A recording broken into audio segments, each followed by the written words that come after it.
folks, let's light this candle. Let's do this thing. You're listening to What's Working. I'm Cam Marston, and What's Working is brought to you by Regions. And here we go with another show. And like I told Sean just prior to his break and prior to this show starting, the amount of generosity and goodwill that I'm seeing from people eager to help out the small business person. Sean and I are both small business people, the way it's described, and I am humbled and grateful for so many people lining up to share their experiences and their expertise. So let me tell you what we got coming up in this very content-rich show today. The first guest we'll have on is Gia Wiggins. She's with Morale Resources, LLC. She's an HR consultancy. And she's going to begin by telling us a story of an email she intercepted that someone sent and didn't realize that she was on, and how there's perhaps if you're an employer out there, here's the way she says it. If you're an employer out there, you may not be aware of all the things that employees are entitled to or could get in this time of the COVID economy. But your employees are, and many of them are pulling these strings, man. Many of these are working the levers to get themselves something in this time, and she's going to teach us a little bit of defense on what to look for in your own workplace, and as well as what's allowable. She and I had a fantastic conversation. The days are all running together, either early this week or late last week, and I'm excited to have her on. Following Gia is going to be Jim Foley. Jim's been on the show before. He's the managing partner at Fairhope Brewery. And if I ever thought there would be a poor time to introduce new product lines, it would be now. Jim is going to get on and say, you're wrong, my friend. Here's what we've done, and here's how our business, I wouldn't say has surged, I'm speaking for him now, but has kept alive, has shown some activity due to new product releases during this time. So Jim's going to give us some insight into what they've done, why they did it, what they found. And if you're out there with thoughts of a new product release and you're thinking, well, we can't do that until things are back to normal, I'm going to encourage you to listen to him and let him give you some insights onto this. Now, last time on Tuesday, just a couple days ago, I had Rob Guthans on. Rob is with Service Master Cleaning. And I asked him, hey, is there anything you can share? Well, today he got me a list, and it answers this question. What disinfectants, let me say this again, what disinfectants are effective against COVID-19? And if you want that list, now they make some proprietary things that you and I can't get our hands on, but if you want the list of things that they recommend, you can find that list at the end of our text service, and I'll tell you how to get that momentarily. Additionally, Gia is offering 5 HR facts for small businesses during COVID-19 through the same text service. And I've looked at what she sent me, and I have it here, and we'll refer to it when we get her on the line here in a little bit.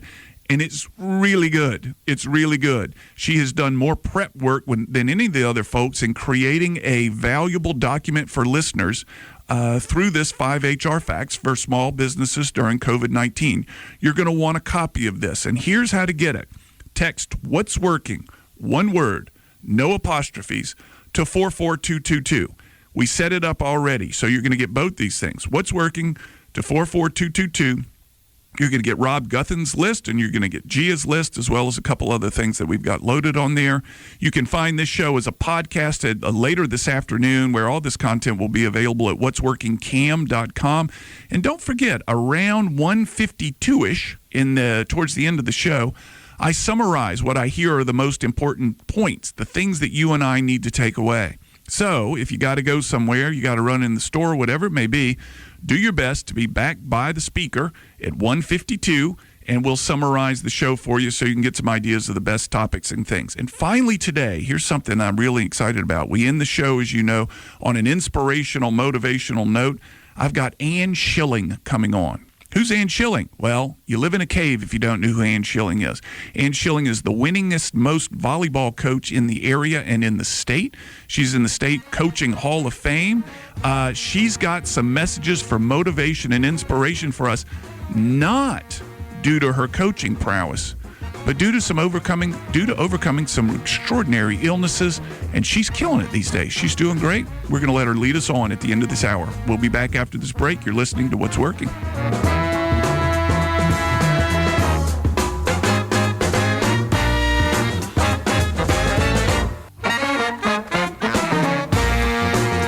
You're listening to What's Working. I'm Cam Marston. What's Working is brought to you by Regions. On the line with me, Dr. Gia Wiggins. Sorry, Gia. She's got a BA in psychology and sociology from Grambling State, an MBA from Cal State, and a PhD from the University of South Alabama. Gia, thank you very much. Perhaps the most educated person we've had on the show thus far. Welcome to What's Working. Thank you so much for having me. Well, I said before the break that our conversation, which I was in the quietest place in my home, which is the driveway, due to the kids being home, was something that really got me excited for the content that you might be able to share. Now, there are a lot of people generously giving in our times right now due to the stresses going on. However, there are some, and I wouldn't say a lot, but let's just say some, who are looking at this as a time to manipulate things. If you would, tell everybody the story that you told me on the phone as I paced back and forth in the driveway. Absolutely. We were having a fantastic conversation. If I remember correctly, I'm sitting on my back porch looking at my tomato plants with my Groot socks on while you were pacing your driveway. And I was telling you a story about quite a few clients that I have, as well as friends and colleagues, have been sharing stories with me about how educated their employees are about the regulations that came across in the FFCRA. One of the examples that I provided to you is that the first couple of weeks of the pandemic, I actually was sending out a summary to my business network and clients and colleagues. And one of the things that happened is that I would send the information out, and then I would get notification that they were forwarding that information to their kids and nieces and nephews. And as a result, I had clients that would call me back to say, hey, I just had, a 16-year-old employee to tell me that they thought that they qualified to get emergency sick pay. And so what that led me to share was that, whether employers make the decision to spend time digging into these regulations or not, I promise you your employees are very knowledgeable about all these laws and the benefits and the things that they can do in order to make sure that they maximize their benefits during the pandemic. So it's an opportunity, and there are some that genuinely need this. However, there are some that are finding opportunity in this. Give me an example of what someone could do who has, let's say, ill intentions on their mind in order to, maximize this opportunity. I don't even know how to talk about it, but it scares me. Well, one of the things that's come across my desk more often than anything else is that you have employers that are deemed essential during this time who have tons of work, okay? And their employees are asking them if they could just go ahead and lay them off or furlough them so they can get unemployment. Because everybody's aware at this point that, the federal government through the CARES Act has given an additional $600 a week to the state to provide an unemployment compensation for employees. And so if you have someone and their typical weekly pay is only $300, $400, $500, $600 a week, they could get $875 a week in unemployment. And so they're asking their employers, hey, can you please lay me off because I'd like to collect unemployment. And employers don't know what to do. They think, they're going to make more money in unemployment. But unfortunately, they're going to have to not tell the truth, the complete truth to the state in order for them to be able to get that money. So what are the questions the state is asking that could put this employer in a bind?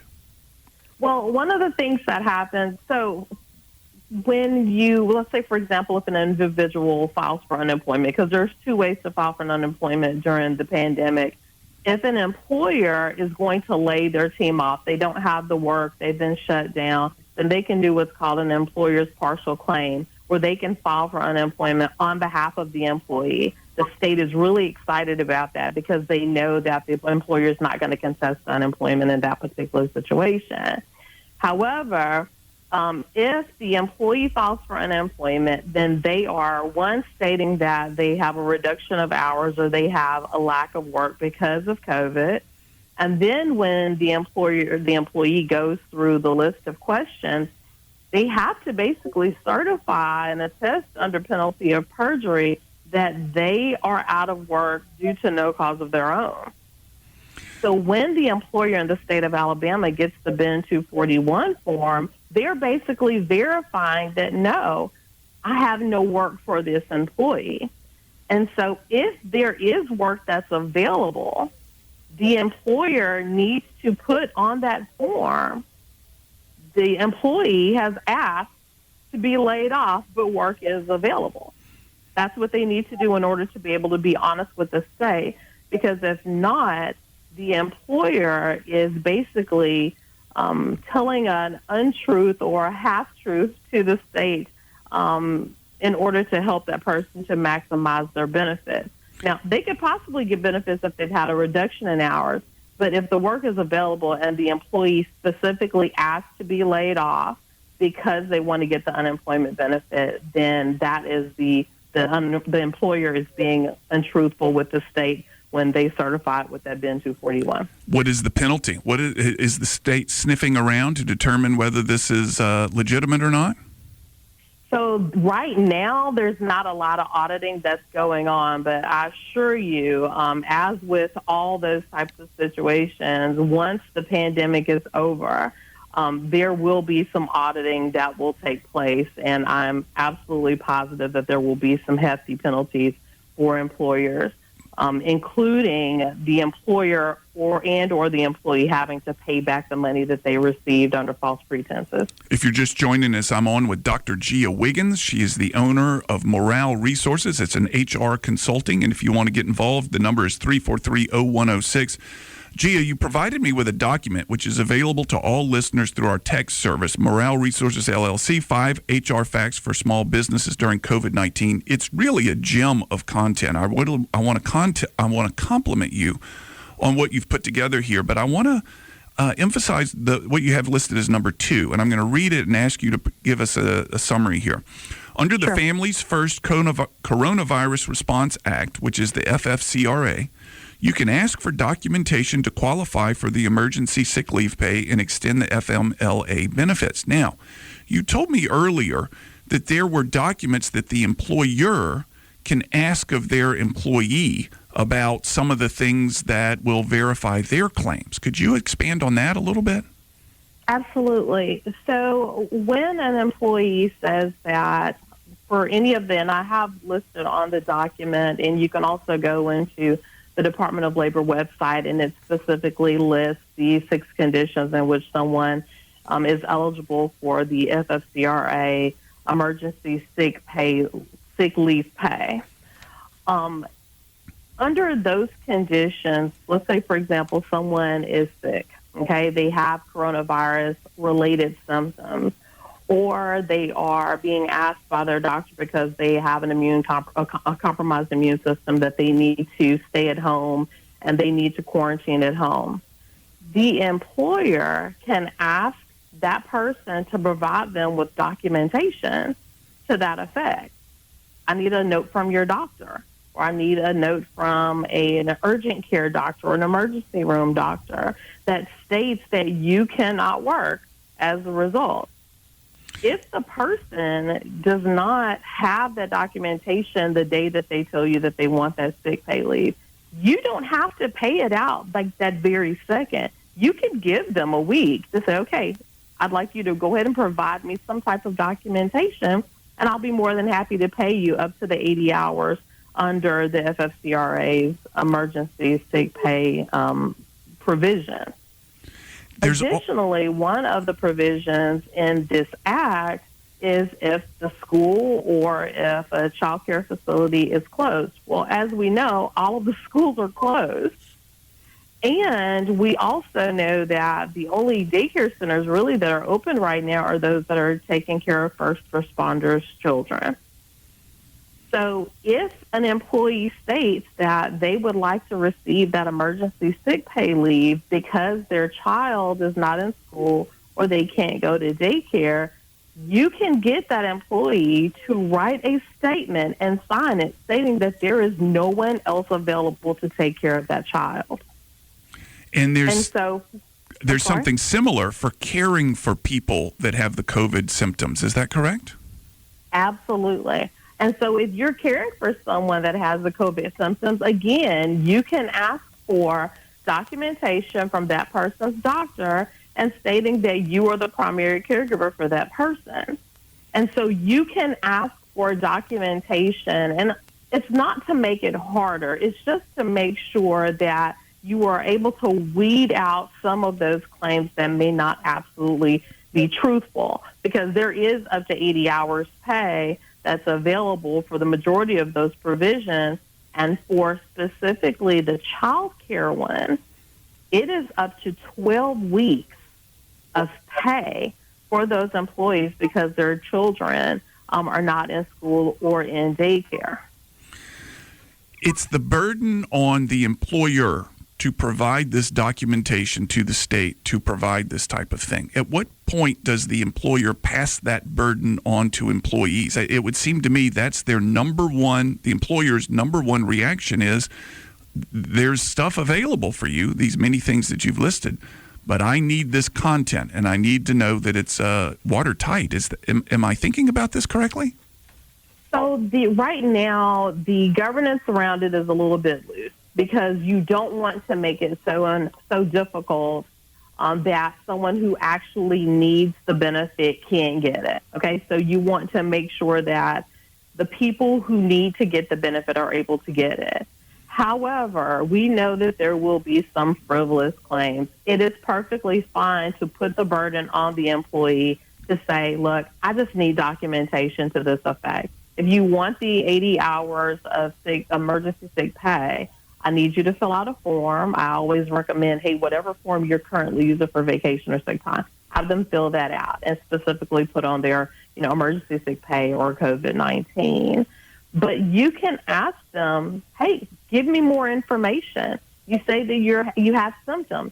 Tell me about your symptoms. You say you went to the doctor and you're waiting on your results. Can you bring me something back to show me that? And then you can pay them out at that point. But the burden should be mostly on the employee to be able to provide that documentation. The employer will need to hold on to it because, again, for a lot of that, they're going to be able to be reimbursed. And so they're going to need to have some documentation so they can make sure that they're being reimbursed for the things that they've done and the generosities that they've shown. Folks, if you're listening and want a copy of this document that she's prepared, I will tell you how to get that at the end of this segment coming up in a few minutes. But before we get into that, Gia, what are the questions, including everything we've talked about? What are the most common questions you're getting from your employers these days? Where are they needing your help the most? Well, one is specifically what to do in situations where people are asking to be furloughed or being laid off. That's probably the biggest question that I'm getting right now. And, of course, again, that answer is to communicate with the employee and share with them, look, I understand that you'd make more money if you're able to file for unemployment if I've laid you off. And you're absolutely free to file for this unemployment. But be aware that I am going to be truthful when filling out that form. I have work that's available. Another question that I get is around telework. Under a lot of the provisions within the FFCRA, if you can provide that person with work that they can do remotely or from home, then you don't have to pay out that 80 hours. And so we're looking at a lot of those things on a case-by-case basis. If, for example, you have a child, and I had a client that gave me a call yesterday, they have an employee that has a child at home, and they don't feel that they can work from home because their husband doesn't arrive home until 5 o'clock in the afternoon. And I asked the client, I said, well, could that employee do the work after 5 p.m.? Yeah, they can. Well, then they can telework, and so they're not necessarily eligible for that up to 80 hours of emergency sick pay because you can't allow them to telework. And so the majority of the questions that we're receiving are about those specifics regarding what the employees know regarding the poster, how that 80 hours needs to be paid out, how does the FMLA work, what do we do if this lasts long term, And we're dealing with those very specific policy-related questions. And I'm very pleased that in most of the cases, I can ask that employer, what is your existing policy? And then we're able to just slightly modify it based on the new guidance that's come from the Department of Labor. The document's called 5 HR Facts for Small Businesses During COVID-19. To get a copy of this, and if you're in the small business world, folks, and you've got employees, you're going to want to look through this. Enter What's Working, one word, no apostrophes, no spaces, and text that to 44222, and it'll automatically come into your inbox after you enter your just got one now. After you enter your email. Excuse me, that's what I'm trying to say. Gia, this has been fantastic, very educational. I really appreciate the time and attention you gave to preparing for this, and I appreciate the work that you're doing on behalf of my brethren in the small business community out there. We're grateful for what you're doing. Thank you. I'm a small business owner, too, and we're all in this together. And I just wanted to make one more point that is something that I think most employers don't know, Cam, and that is if you are an employer that has less than 50 employees and you actually could be exempt from providing that 12 weeks of paid leave for your employees if they need to have it for the child care. And so I definitely want to recommend that all of your listeners check out the Department of Labor website and go through those FAQs. It gives such wonderful, specific information about all of those cases. Perfect, Gia. Thank you very much. Gia Wiggins is the president of Morale Resources. You can find her online at moraleresource.com. We'll be back.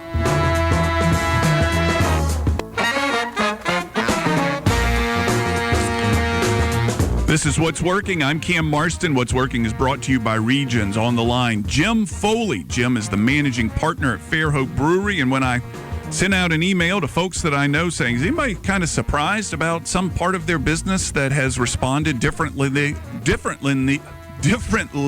than they expected? Jim's response was yes.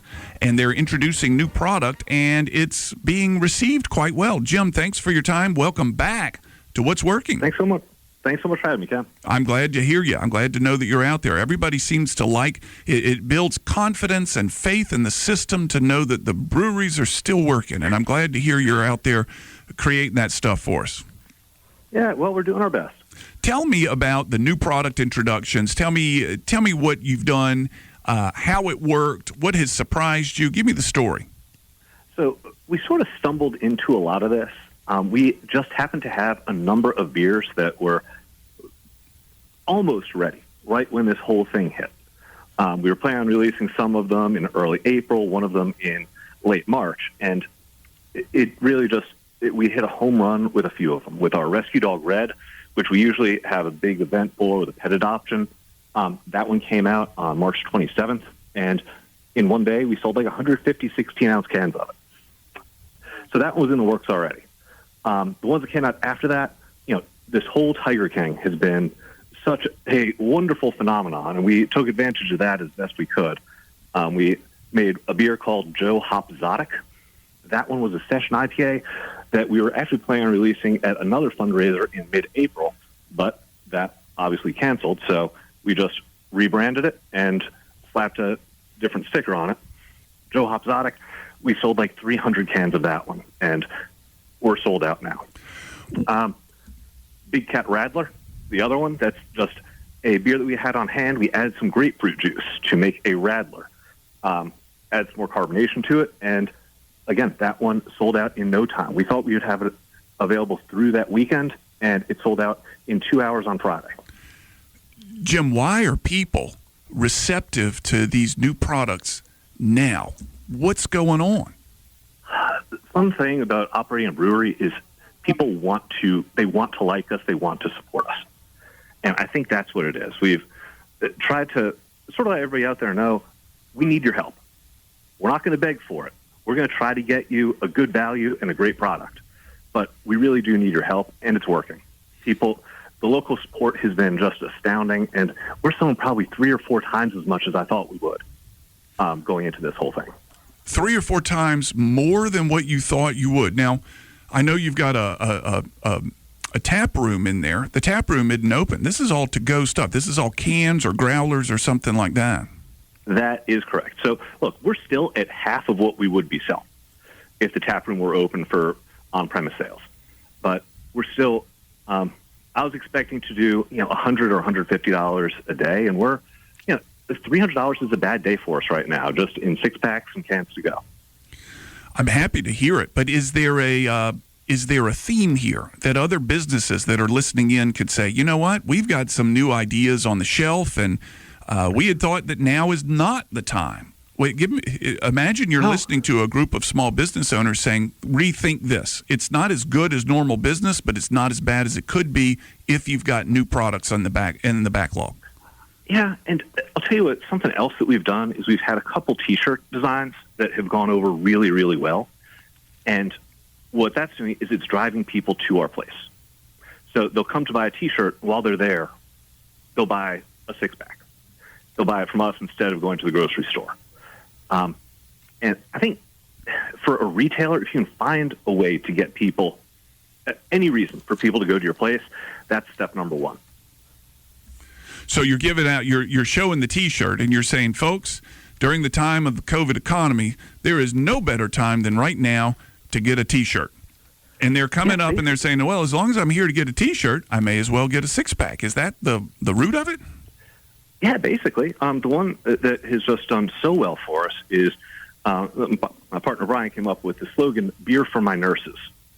And we have our designer came up with a really cool design that has a stethoscope, and the ear parts of the stethoscope look like a mug of beer with our logo in it. And we're selling those shirts for $25, with 10 of it going to the Thomas Hospital COVID-19 Employee Assistance Program. So there's a charitable aspect to it, and we're going to break even on the shirts themselves. But again, driving the traffic, we sold over 150 of those shirts before we put them online for sale. Unbelievable. So I'm trying to distill this down into a recipe for other small business owners out there. So number one, let's perhaps this isn't enumerated in the logical fashion, but here's what I'm hearing. Number one, let's create something that's reflective of the urgency of today, that's reflective of the need today, and let the listening public, your public, and I definitely want to talk about social media here because I think that's probably a big way that you're getting the message out. Let's let the public know that we've got something we've created reflective of the time that's unique to our location. Is that correct? That sounds good.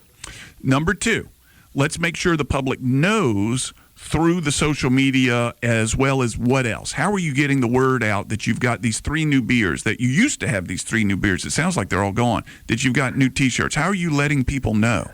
That's almost entirely social media. And we've actually upped our social media marketing budget. We're probably spending about twice as much on Facebook as we would over the ordinary course of events. Yeah. So is it just Facebook, or is there other channels as well? Facebook, it's Instagram. Twitter's still a thing. We don't do much on there, but we got a loyal following. Yeah. So you're creating something new. You're letting people know. Is there anything you're doing when they get there? I know you got to stay 6 feet from them and all that kind of stuff, but is there anything you're doing when they get there to perhaps entice them a little bit further? You know, the old suggested sale. You know, that T-shirt would wear better with a beer gut, so why don't you get a case of beer? Our bartenders are super friendly. We have Elizabeth and Darius are behind the bar, 90% of the time, and they're awesome. So they make people feel at home. I'm not going to say they try to upsell you, but they know what they're doing.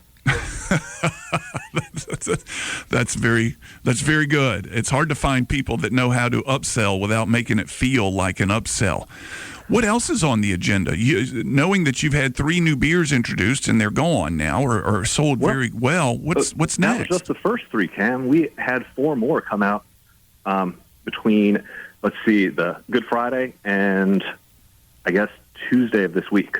That was another one. We were hosting what we call Pro-Am. The 4 best brewers in our place drafted teams of the rest of us. And we each brewed a beer, each team, and we were going to have a competition with that in our tap room. And that was to happen on Palm Sunday. Well, we were closed. So we put those in 16-ounce cans. And we had one that was called Party and Peeps, and it was an IPA that was actually made with marshmallow peeps. And another was a chocolate porter called Chocolate Thunder. Since then, just this week, once they were done carbonating, we put out two more, a French Saison and a hazy IPA. So, and they're all gone. Every single one of those beers is gone. And this was a competition. Again, I see a reason to reach out to the public and let them know the public we're doing something different due to these times, and it's a way for you to get involved. Is that right? Yes, exactly that. And it's also just keeping fresh on people's minds.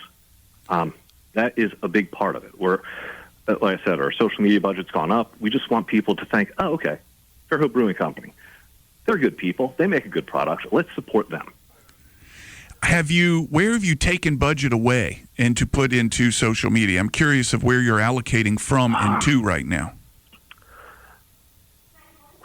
That's actually a really good question. The money's just there, man. Our finances are a jumbled mess right now. You Yeah. know, all budgets are out the window when your taproom revenue gets cut in half and your distribution revenue gets cut in half because all the bars and restaurants are shut. Yeah.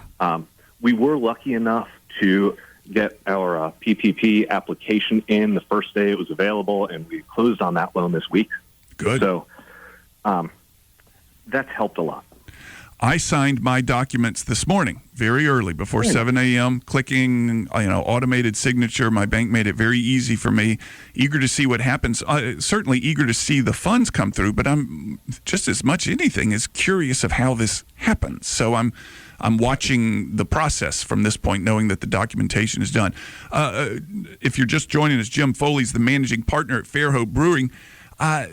It's not been as bad as Jim thought it would be due to some very non-traditional ways of introducing new product and getting the public, your advocates, let's call them your advocates, engaged with you in new ways. Jim, have you seen other businesses that are utilizing these same ideas that are keeping the public involved and perhaps helping them keep the lights on? I know Bob Baumauer has turned his restaurants into small grocery stores. From what I understand, they actually sold out of their meat the first day they were open this week to do that. So again, it's a way to pivot. It's saying, okay, the restaurant angle can't work right now. How can we get some revenue out of this? People are having a hard time getting meat from the grocery store. Well, I've got a supplier.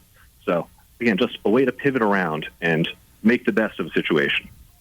So he has said, we can't serve you the food we cook, but we can use our suppliers to sell you the food we buy. Is that correct?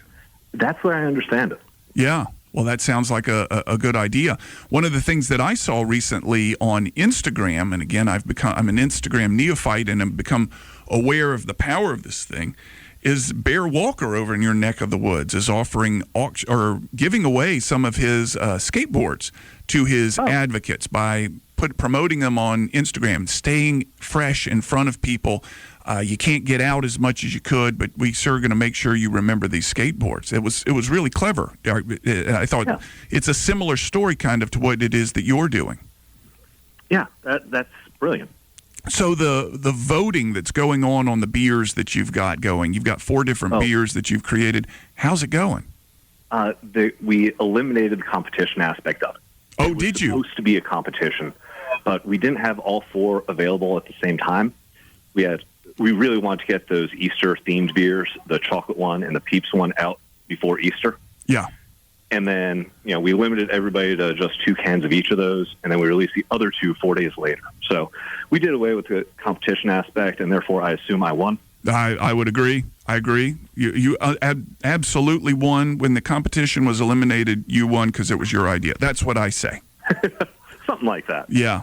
My wife and I have challenged people to pickleball games, and we've never sent them the invitation. But since they didn't respond, we consider it a forfeit. I love it. Yeah, that's exactly the way to win these types of things. So let's kind of summarize what you've said here. You've stumbled into these new sales. The sales aren't exactly what you thought they would be, or they're more than what you thought they would be, but they're less than what a typical week of business would be. And you've done these new sales by introducing new products and promoting it to the community in which you live, saying, this is what we're doing to try to keep the lights on. We're good people. You like us. Maybe help us out. And you're giving them reason to notice you and support you because, and I love the T-shirt, $25 is kind of steep for a T-shirt. But when you hear $10 of it is going to where? The Employee Assistance Program at Thomas Hospital. Yeah, it sounds like a great idea. You've stumbled onto cool something. Shirt too. Yeah, it sounds like a cool shirt. Jim, I appreciate your time, and I wish you the best of luck, my friend. Cam, thank you so much for having me. I really do appreciate it. We'll check in with you in a couple of weeks maybe and see how things go. And you're listening to What's Working. I'm Cam Marston. What's Working is brought to you by Regions. When we come back, we'll summarize and then have Ann Schilling on the line.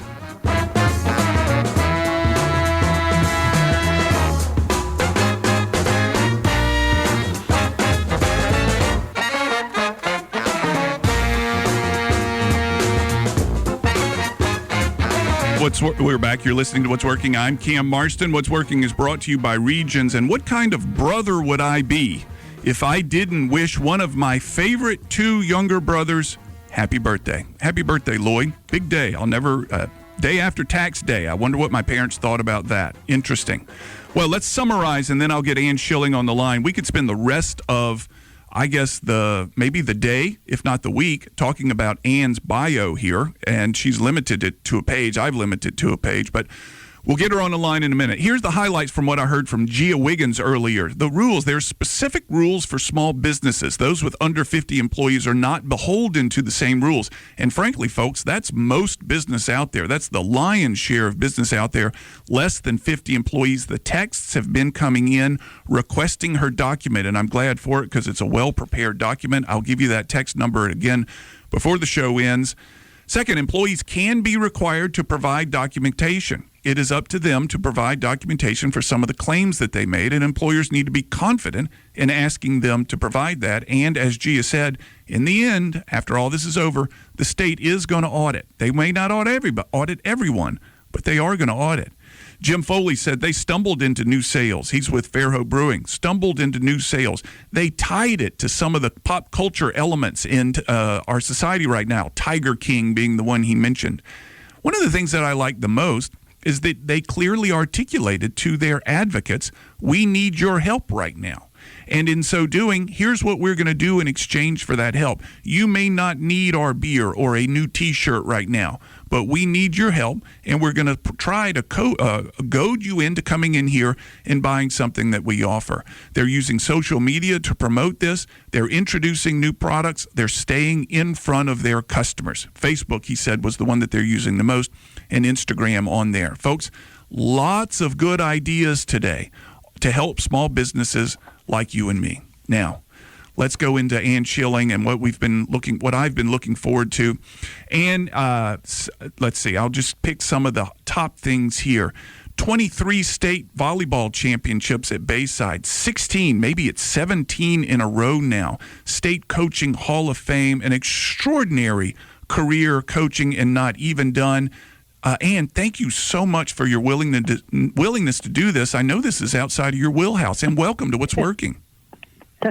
Thank you very much. Thank you very much. Just never know where you're going to get led, and I'm getting led in some different directions, and I don't mind. It's actually a lot of fun, and I'm very thankful. So let me read something from AL.com. January 2019, diagnosis of stage 4 breast cancer. And then a quote a couple of paragraphs later, everything in my life has changed. I didn't consider myself a bad person before, but now I just look for ways to bless other people.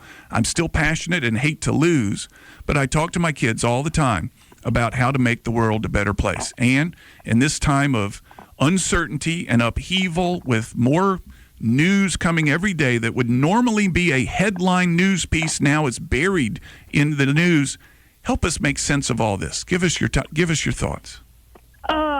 I think in times of trial and storms, our faith gets tested. And, I can tell you that great times are ahead.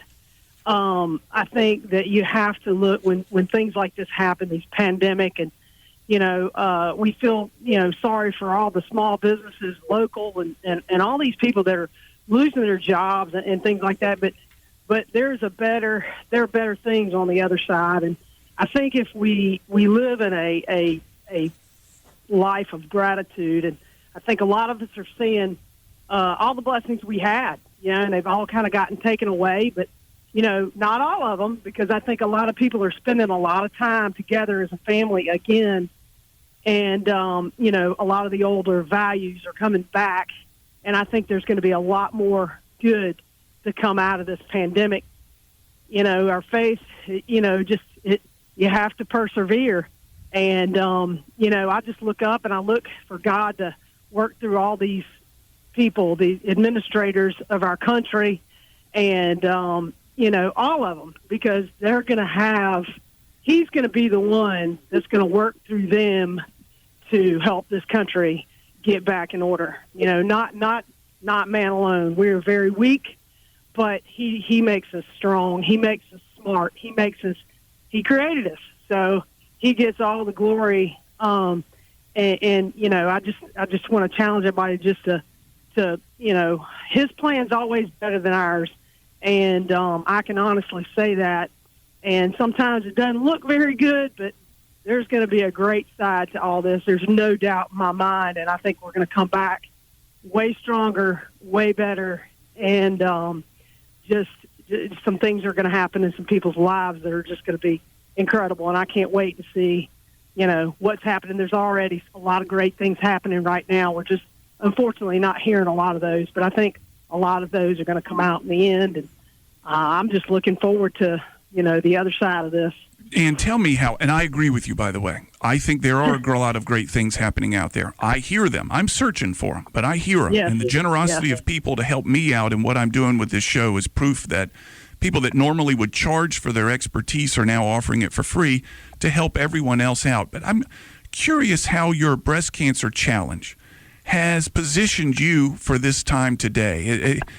Tell me, is it giving you a different perspective on things? Oh, yeah. It slowed me down. I was in this, we get so busy in life. And, it slowed me down big time. And but that was a blessing. It was a huge blessing because, there were things that I was just passing by, not even noticing. People in need or, just giving somebody a smile that might need a smile or, helping somebody. I just became way more aware of what's going on around me, and I was in just such a huge rush that I never was, I began to be very thankful for the things that I did have when I was healthy, and then my eyes just became way more open to, God's grace and mercy and people around me. That's the exact way we need to. That's exactly the way we need to finish this up today, Ann. And I want to thank you so much for your willingness to share that with us.